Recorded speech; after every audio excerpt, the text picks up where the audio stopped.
tout celui qui légitimement voudra disposer, il pourra le faire et on refera un petit résumé des quelques... De toute façon, on peut aller voir là-dessus maintenant. Ah, oui. Alors, voilà. Alors, Yehoshua, rapidement, replaçons le contexte de Yehoshua. C'était donc le Mesharet, le serviteur de Moshe Rabbeinu. Et on dit Shimusha Shel Torah Yoter Milimuda. Le fait de servir les sages de la Torah, en l'occurrence ici Moshe Rabbeinu, c'est plus que on peut plus apprendre de ce service, de cette proximité qu'on ne peut apprendre de l'étude même de la Torah. Surtout que toute la Torah n'est apprise que pour être appliquée. Gadol am limud shemevi l'idée ma'aseh. À quoi sert l'étude et la grandeur de l'étude, si ce n'est pour arriver au ma'aseh, agir. Ce qui compte, nous sommes dans le monde de l'action, le monde de Asiya, donc ce qui compte, c'est que nous agissions. Et les Hachamim sont très sévères envers ceux qui savent, ceux qui apprennent et qui n'agissent pas. C'est pas la peine de dire ce qu'ils disent, on va dire qu'ils sont très sévères et c'est tout. Et donc Moshe Rabbeinu va partir, Yehoshua va prendre sa succession, et du vivant de Moshe Rabbeinu, Yehoshua a eu le droit de parler en présence de Moshe Rabbeinu pour que le peuple sache que c'est sous la gouverne de Moshe Rabbeinu que Yehoshua s'exprime et qui ne s'est pas approprié tout seul. Il y a une passation de pouvoir, si on peut dire. La fameuse passation de pouvoir. Voilà. Et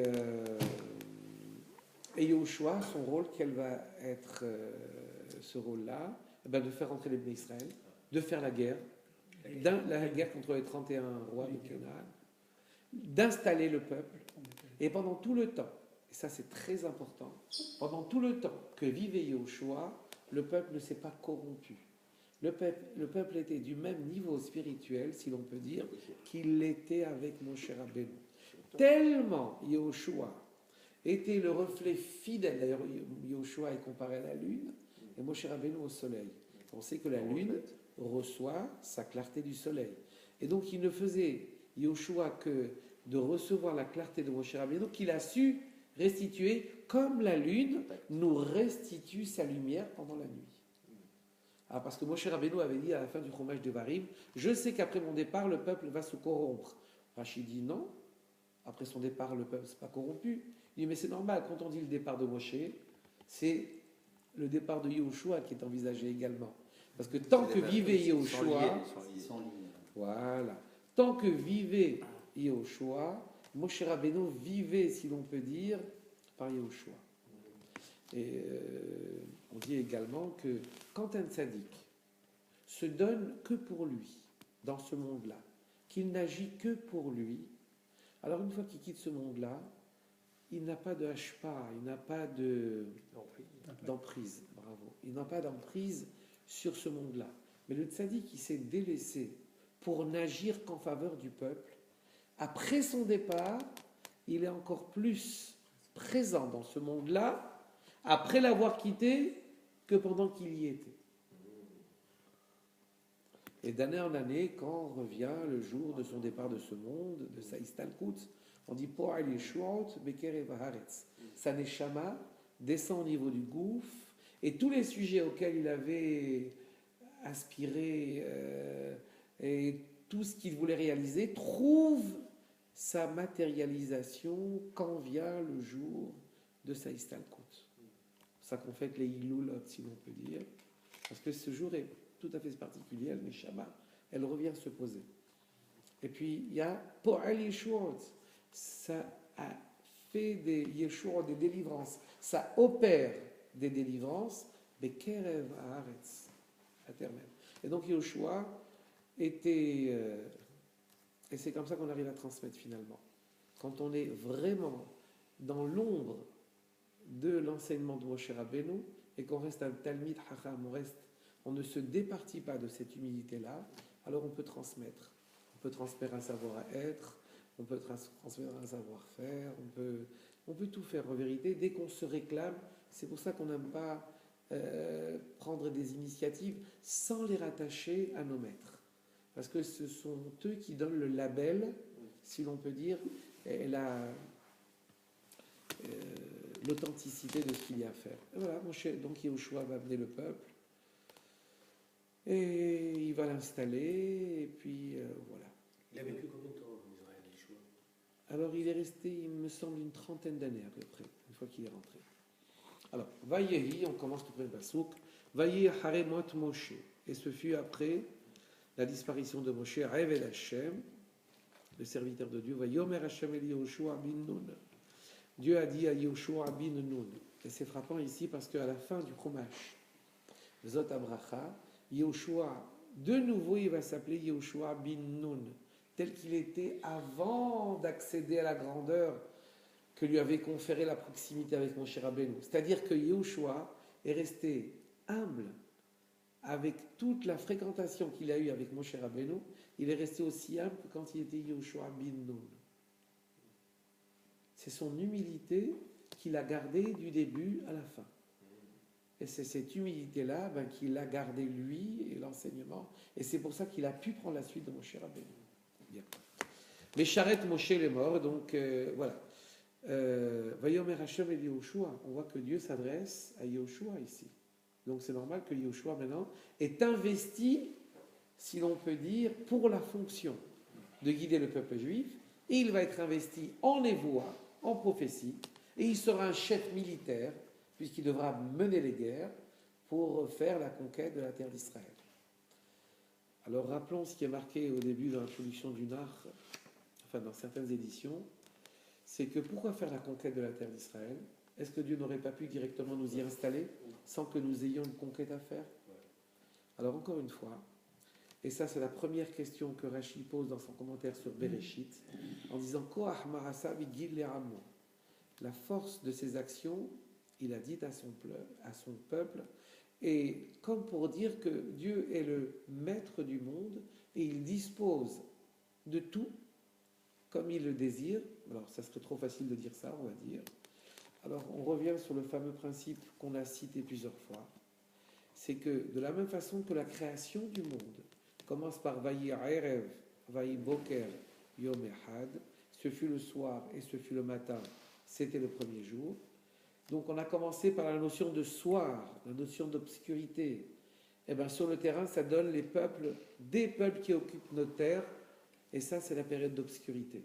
Mais comme il s'agit de passer de l'obscurité à la lumière, eh ben, il a fallu que les Bnei Israël s'engagent dans le combat pour occuper la terre qui leur avait été destinée. Mais pour passer de Erev à Boker, et pour passer, puis après on va passer plus précisément à Yehoshua, pour passer de Eretz Kenaan à Eretz Israël. Eretz Kenaan, c'est une terre dans laquelle la volonté de Dieu n'est pas encore faite, mais dès qu'on arrive dans Eretz Israël, eh ben c'est la volonté de Dieu qui va commencer à être faite. Et de là aussi, on nous dit, puisqu'on est encore dans le Romer, nous aussi, alors il y avait 7 peuples dans la terre d'Israël, et ça tombe bien, on a 7 midot. Ça veut dire, non seulement la terre d'Israël doit être conquise, elle l'a été, mais on doit conquérir notre propre terre d'Israël. Comme si elle comptait 7 peuplades. Quelles sont ces 7 peuplades que l'on doit conquérir? Ce sont nos 7 midot, envers lesquelles on doit partir à la conquête. C'est-à-dire, tout ce qu'on a envie de faire et qui s'oppose à la Torah, on va canaliser l'énergie de nos midot, etc., et faire en sorte que ces midot-là n'appartiennent plus à la terre de Canaan, qu'elles appartiennent à la terre d'Israël. Que nous-mêmes, nous fassions notre propre conquête de la terre d'Israël. Et quand on aura fait notre propre conquête de la terre d'Israël, ça hâtera la conquête définitive et complète de la terre d'Israël. Donc, tout passe par nous. Alors, Rashi. Vayer haremot Moshe. Mechubar al seder haTorah hamesayemet befaratit beptirat Moshe Rabbeinu. C'est-à-dire ici, c'est comme si la suite de la Torah nous était proposée maintenant. Et on a fini avec Vayamot Moshe Eved Hashem. Le roi est mort, vive le roi, entre guillemets, si on peut dire. c'est qu'un soleil s'est couché, dit plus élégamment peut-être. Un soleil s'est couché, un soleil va se lever. Moshe Rabbeinu s'est couché, Yehoshua va prendre le relais. Et donc c'est normal ici que le premier pasouk concernant Yehoshua relate la disparition de Moshe Rabbeinu pour parler maintenant de l'installation de Yehoshua et que Yehoshua donc va être investi de la névoa et comme on a dit des pouvoirs pour faire la conquête. Zé mechoubar lazé. Ce pasouk-là de Yehoshua, le premier, il est mechoubar, il est attaché au dernier pasouk du Sefer Devarim, en l'occurrence de la paracha de Vezot Bracha. Moshe Avdi met. Moshe, mon serviteur, est mort. Alors c'est un peu délicat toujours de dire mort concernant les tzadikim, parce qu'ils ne sont jamais morts. Un peu comme on dit de Rabbi Haïtayem, lo met. Parce que même si eux ne sont pas là physiquement parlant, mais leur neshama, elle est encore plus présente, et encore une fois, ils peuvent agir pour peu qu'on veuille bien s'en remettre à eux. Ve'ilu hayakayam, ça veut dire ici, Moshe Rabbeinu Avdi met. C'est comme si Dieu dit maintenant, regarde Yehoshua, je vais te transmettre le flambeau, mais si j'avais pu faire autrement, sache que je l'aurais fait. Alors c'est vrai que ça vient un peu contredire ce qu'on a dit, mais en même temps, le monde fonctionnant comme il fonctionne, au bout de 120 ans, eh bien on sait que la mission, sauf si ma chère vient et qu'on part pour l'éternité avec un Dieu, on sait que notre mission est terminée.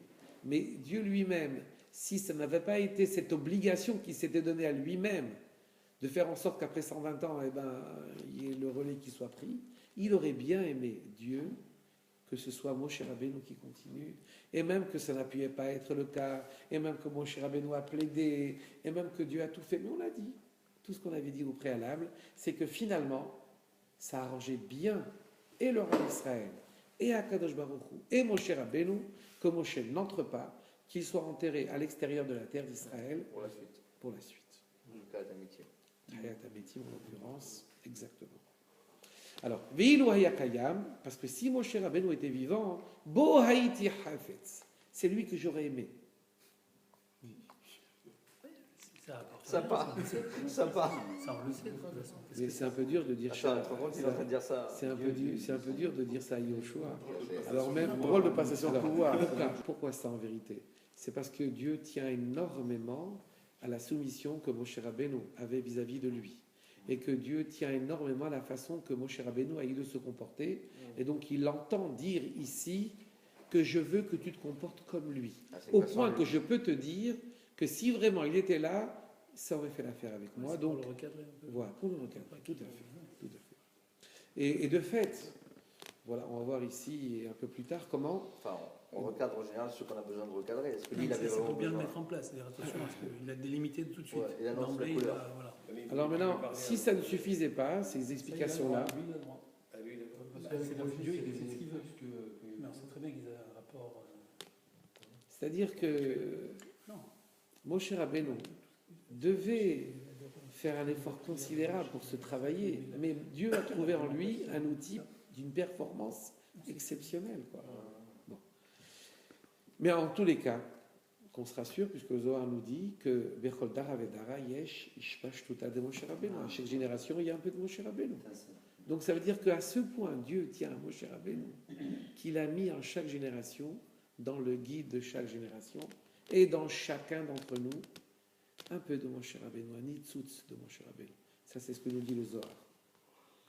Alors maintenant, en plus de ça, Moshe Met, c'est comme si Dieu disait, c'est comme si ici, Rachid nous explique, que Dieu répondait à une question que Yehoshua lui avait posée. Alors, quelle était cette question que Yehoshua lui avait posée?